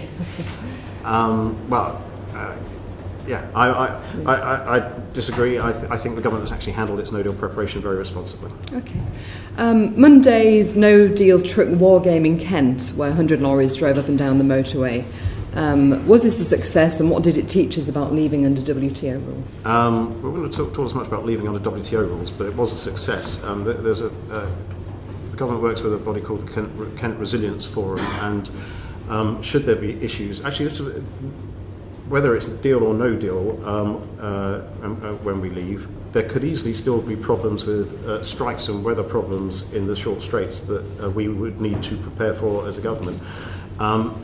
This was a way of finding out there were enough lorries, and I believe one dump truck, but present for us to measure the flows that we could of traffic that you could send out onto the A road that connected where they're parked up to the port. The timings and what that might do to traffic. So yes, it was a success. Now, it's been 2.5 years since the British people voted to leave. Now, is it a coincidence that this no-deal war game that took place this week, it actually took place before the Prime Minister's vote next week on the withdrawal deal? Why did it not take place, months ago or even a year ago? Why is it a coincidence? Yeah, it is a coincidence. Okay. Right, thank you. And regarding your previous answer with regards to Calais, that the EU could enforce more strident checks if they wanted to, wouldn't you agree that that would be counterproductive because we could do the same with their goods, what comes into the UK as well?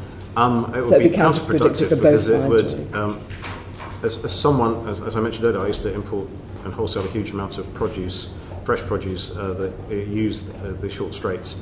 And I know that at that time of year, a huge number of the lorries coming into the country contain fresh produce from French farmers, Italian farmers, Portuguese, Spanish, not so much the Dutch and Belgians because they also use other routes, but and it would be in nobody's interest to impose any extra checks. And finally, Minister, I was in Kenya back in July, and they export flowers under WTO rules. So can you see any position where, if they can do it easily enough, get through our checks and still get goods to us on time, which has got a short shelf life, can you realistically, honestly see any problems if we leave on WTO? I also used to import fresh produce from around the globe, and it is eminently doable in good time for it to have a long shelf, fresh produce to have a long shelf life in the United Kingdom from other countries outside the European Union. Thank you very much, Minister. Thank you. Stephen Kinnock. Thank you very much, Minister, for coming to see us this morning. Do you think that a no-deal Brexit makes the reunification of Ireland more or less likely? No, I don't. No, you don't? No. So it's been reported that the Northern Ireland Secretary said at Cabinet yesterday that a so-called border poll on the reunification of Ireland was far more likely if the UK crashes out of the EU without a withdrawal agreement. Do you not agree then with the Northern Ireland Secretary? I wasn't at Cabinet to hear those words uttered. Thank you for elevating me into the Cabinet. I very much appreciate the thought. No, I'm saying it's widely reported and has not been lots denied. Lots of things are widely reported. You'd have to ask the Northern Ireland Secretary that. Do you not think that there's a political likelihood, given the terms of the Good Friday Agreement and that an Irish referendum can only be called by the Northern Ireland Secretary if there's evidence that a majority in Northern Ireland would support reunification. Mm-hmm. Do you not think that if we end up crashing out of the European Union without a deal, that Sinn Féin would immediately request a referendum in Northern Ireland? Firstly, I can't say I would like to put... I don't think I've spoken to a Sinn Féin member since the general election of 2017 in this place. Secondly, that is a matter for those people responsible. And actually, I just would slightly push back.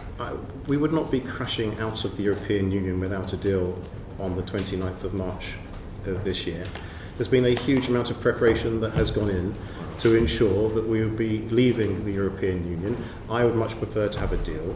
If we were to leave without a deal, so if you and your parliamentary colleagues cannot bring yourselves to vote for the deal that's on the table, when we will leave without a deal, and a huge amount of preparation has gone into making that suboptimal outcome as comfortable as possible.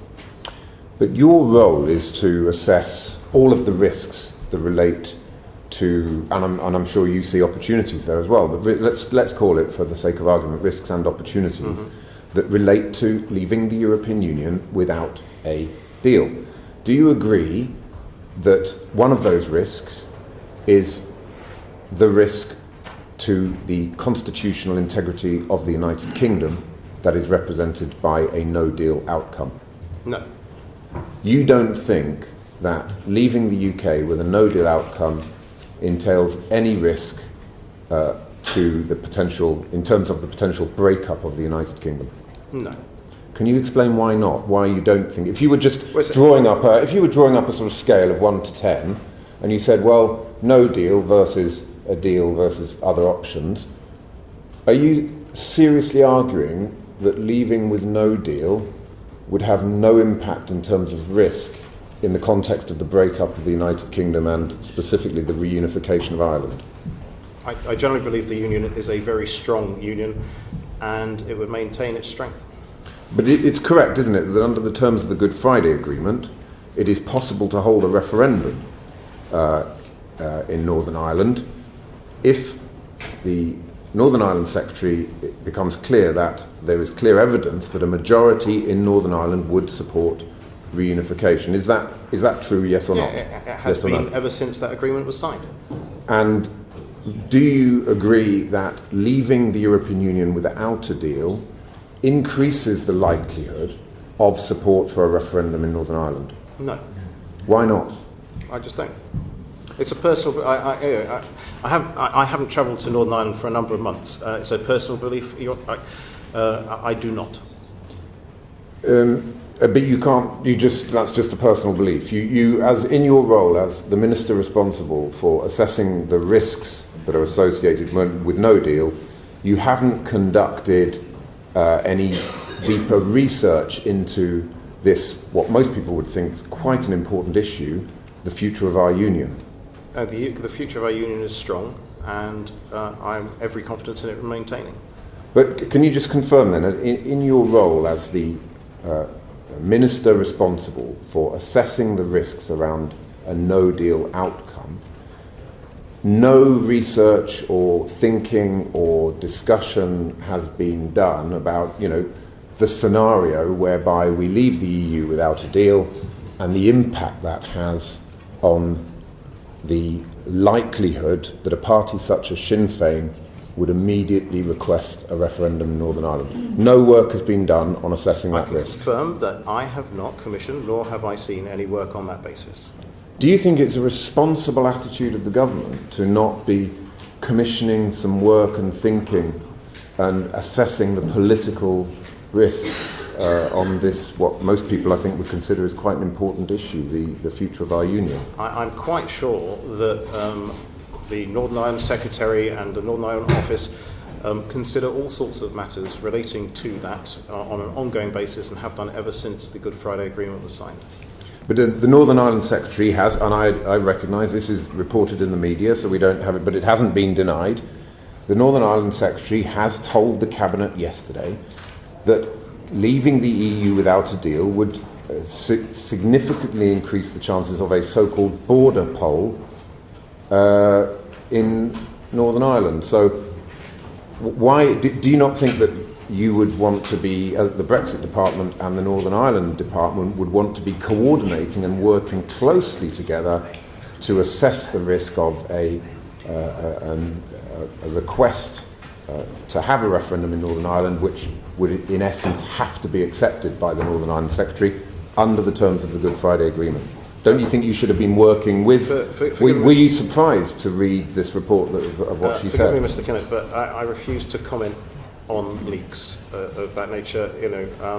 You're more than welcome to ask the Northern Ireland Secretary herself. Thank you very much. Samuel Wilson. So just follow on that question. Given some of the extreme statements being made by the Secretary of State for Northern Ireland, especially about this agreement and the vain attempts to sell this agreement, does it surprise you that she may have been reported in making another wild claim about why this agreement should be supported? Mr. Wilson, again, as I said to Mr. Kinnock, I refuse to comment on leaks. I wasn't there, and I'm not going to comment on that. However, like the Secretary of State for Northern Ireland, and please forgive me because I understand the position you've taken on the agreement, but I am also someone who is out there selling the agreement. Just to clear up the referendum issue, a request by Sinn Féin for a referendum under the terms of the Good Friday Agreement is not the trigger for for a referendum to be started or to be catered for. It is only when it is clear there has been a substantial shift in opinion in Northern Ireland, which would indicate that the majority of people wish to break with the United Kingdom. Was that not the case? And therefore, the premise of the question that Sinn Féin would ask for a referendum in the situation of no deal really is irrelevant. It's my understanding that you are completely correct. Could I just ask two questions? First of all, about the Irish government. The Irish government has produced its proposals for what it would do in the event of a no deal. Has any of those been shared with the government, with your department, or with the government of the United Kingdom? And have any of those proposals shown what infrastructure the Irish government would wish to place along the border between Northern Ireland and the Irish Republic, and have they requested any similar information from the UK government as to what it would do on the Northern Ireland side? I guess this is one of those committees where you get asked questions that people know the answers to better than you do, but as you would have seen from numerous statements from the Irish government and indeed ours, there are no plans for any infrastructure to be built on the Irish border. Does it surprise you that in the event of a no deal, the Irish government have not proposed any infrastructure on the Irish border, given that the EU have said that infrastructure is absolutely essential to guard the integrity of the single market, yet there have been no proposals by the Irish government, and indeed they haven't even discussed with the UK government as what we might do on the Northern Ireland side? It doesn't surprise me, because the Irish government, like the UK government, has a very good understanding of the history, political and social, and general culture of the island of Ireland, and so no, it doesn't surprise me in the slightest. And that being the case, I mean, because you said earlier you understood why the backstop arrangements were required in the withdrawal agreement, but does it not appear to be somewhat contradictory that the backstop arrangements are required in the withdrawal agreement, and yet in the event of a no deal, the Irish government is not planning to put any infrastructure to protect the integrity of the single market on its side, and has not asked the UK government to put any infrastructure on its side of the border? No, it doesn't surprise me, because that's what I would have expected. So why then do you conclude that the backstop arrangement is necessary? Because I understand, I guess it's from 10 years of being a member of the European Parliament before this particular role, and I hope I did emphasise that I had a proper job before politics as well. But 10 years of being a member of the European Parliament and the European Commission, one of its purposes is to protect its four freedoms and the single market. And I can completely understand why the European Commission would be concerned about that border. It seems now the Irish government is prepared to defy the European Commission and say we're not putting any infrastructure up, and we're not even asking the UK government what it's going to do on its side of the border. I think that there's a huge amount of common sense that comes out of Dublin, and a huge amount of common sense that comes out of Westminster on this matter. I just ask another question about, it's been widely reported that the police in Northern Ireland have, under the mutual aid agreement, asked for 1,000 additional officers, and it was reported that this was in event of street disorders due to Brexit and leaving without no deal. Are you aware of the application which has been made under the mutual aid arrangements and the terms which the police asked for that support in the first place? So I'm afraid I prayed you in aid in your absence at the beginning of this, because I was asked about this, and I quoted from a statement that you actually put out about these numbers. But in the no-deal plans that I have seen in my department, there are no plans where we require extra police on the ground in the event of a no-deal in Northern Ireland. So is it your understanding that this application for 1,000 additional police officers is the regular application which is made every year in respect of possible street disorders that there may be around the parading in the July period, and officers which have never been required? I mentioned that earlier. Other members of the committee might not have believed me. But can you confirm that it is a fact that this is a yearly application which is made by the police in Northern Ireland, and it is an application which they have never ever had to draw down the officers from? For the rest I believe that is the case, yes. And then just one last area, and that's in relation to the preparations in Northern Ireland. Who's responsible for liaising with government departments in Northern Ireland as to in regard to the preparations for no-deal Brexit? Is it your department? Is it the Northern Ireland office? Or is it meant to be, you know, if the Health Department's preparations in, it would contact the Department of Health in Northern Ireland, the Business Department would contact the Department of the Economy? How exactly is it? Yeah, so my department kind of coordinates the whole thing, but it is departmental responsibilities extended. So, yeah, it would be DEFRA when it came to agriculture, for example. Where has the breakup occurred then, or the breakdown occurred then? The head of the civil service has complained recently that in Northern Ireland that there appears to be no or a very poor flow of information as to what the preparations are, and that government departments in Northern Ireland have not been well prepared. In fact, he's talked about massive smuggling across the border, and I don't know who's going to buy all of these smuggled goods, given that supermarkets have very, very great traceability requirements when it comes to the food which they sell, etc. But he has anyway made this claim in a letter.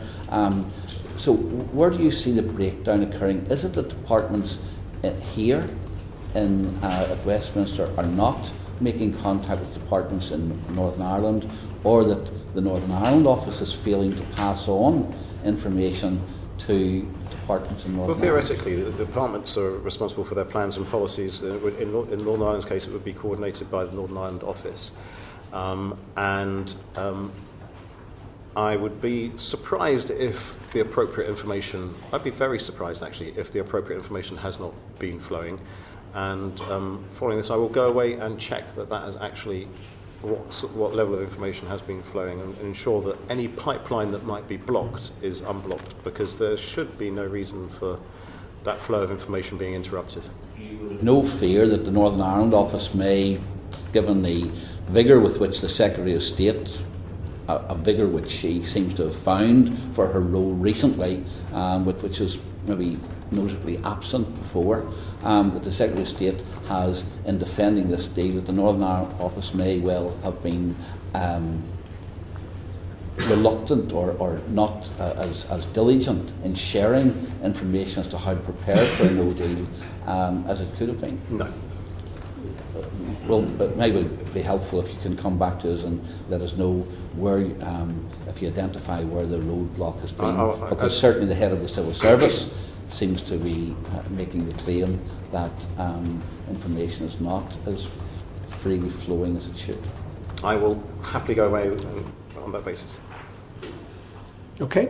Can I just ask you, Minister, why do you think so many businesses are anxious about the prospect of no deal? Because they'd much rather have a deal and the certainty that that provides. Right. Let's take the farming industry. Yeah. In just over 2 months, beef and dairy farmers could be facing tariffs as high as 40%, which the NFU Cymru president has described as catastrophic, and the president of the NFU has described as the worst possible outcome for the farming industry. Now, what do you say to them when the government says, well, we might leave with no deal? I say to them that the government has a deal on the table which they would agree is eminently preferable to leaving without a deal, and it is incumbent on members of this Parliament to vote, I know they, appropriately as they feel fit, but to look seriously at the deal that's on the table, which provides the certainty that industry and others ask for. What is your plan to help them in the event that we did leave with no deal? As I mentioned earlier, I shall ensure that the committee hears as quick as I do about the outcome of the arrangements that DIT and DEFRA are talking about. Right. Now, on tariffs, you said the government had yet to make a decision as to what tariffs it might charge EU member states in the event of us leaving with no deal. Is it the government's understanding that if the government decided to charge no tariffs, would it then have to apply the same policy to every other country in the world under the MFN rules? I think I am not an expert in the tariff field, so I'll vie away from answering the question, but I do believe you get a short period of time where you can vary tariffs, but eventually you have to come back to the position that you articulated. Right, and if we did have to come back to the position which is we cut the tariffs for everyone, what have we got to offer in any trade negotiations if we've already given it away? Well, whilst not accepting the whole premise of your question, we do have to offer the fifth largest economy in the country, in the world, with a growing economy and a growing and dynamic economy and market. Right, but we'd have given away the offering of reduced tariffs in those circumstances. We'd already given that away. I don't accept the premise of your question. Well, okay, you don't accept that. Okay, finally, what primary legislation will be required between now and the end of March for no deal? We have a number of pieces of primary legislation that are currently before Parliament, and they are the pieces that are required. So we have the Trade Bill, the Fisheries Bill, the Agriculture Bill, Financial Services Implementation of Legislation Bill, that's for no deal especially, the Healthcare International Arrangements Bill, the Immigration and Social Security Coordination EU Withdrawal Bill, and the EU Withdrawal Bill itself, introduced when Parliament's approved the final deal. No, but in the event of no deal, clearly... There are financial services, the in-flight financial services Directors Bill, basically, to make sure that there's certainty for pieces of legislation that are currently on track. That's the Financial Services Bill. The Healthcare International Arrangements Bill is a reciprocal health The bill. point I'm trying to understand is those are all bills the government's bringing forward in anticipation of there being an agreement. No, those two are no deal. Those two are right. They're for no deal. Absolutely, yeah. But do you expect any other additional bills to deal with the consequences of leaving with no deal? I can't, other than the list you've just read out. I can't for certain say I do not expect any extra pieces of primary legislation, but I'm fairly confident that is the complete list. That's the complete list. But there might be government amendments to those bills to take account of the fact... Well, and things do change in all sorts of areas. And as I described earlier, how quickly things are changing as we are now pivoting the primary focus of government to no-deal preparation. If extra things are found, then there might be extra legislation required. And are you confident that all of the necessary bits of legislation to deal with no deal would be completed by the 29th of March? Yes. Thank you very much for coming today. Your evidence has been extremely helpful. Order, order.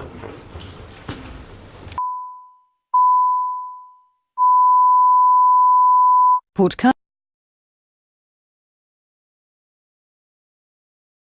The proceeding has ended.